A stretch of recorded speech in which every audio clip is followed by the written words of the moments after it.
Like most 5-year-olds, trying to get Nicholas Wrinn's attention can take some time. That is, unless you're a cartoon, of course. He loves them all. But when you capture him, that smile, well, it can capture your heart.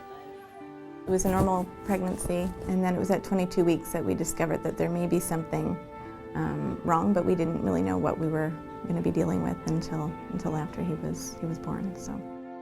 At just 4 months old, though, Nicholas's parents, Sandra and Kirk, noticed something just wasn't right.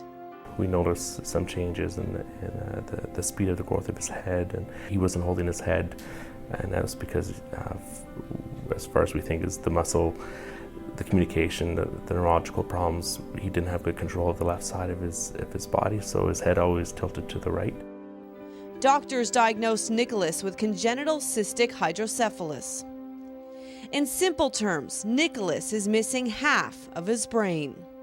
Oh, it's devastating, and it's the unknown, right? It's what you don't know, so it's nerve-wracking. What he does have on his left and right sides don't connect. The two sides can't communicate. Nicholas was born with areas of his brain that we call dysplastic that haven't formed normally, and as a result of that, cysts have now gone into the areas of where that brain should have been.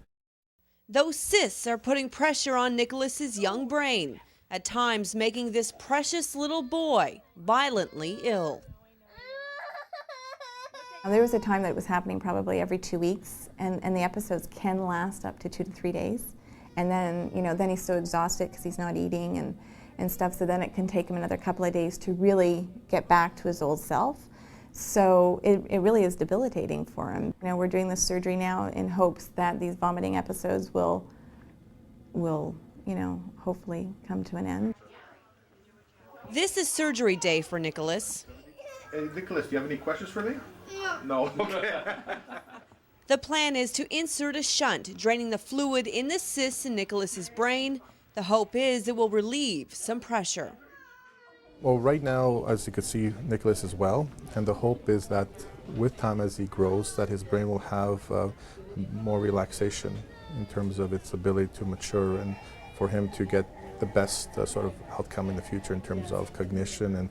But in terms of neurological aspects, he's pretty good right now. He has some weakness on one side of the body, but the hope is more for the long term in order to give him the best advantage for brain development. You're doing good. It's okay. It's okay. You're doing just fine, dear. This surgery has risks, a risk of infection, a risk of hemorrhaging, not easy for parents who love him so much. A kiss.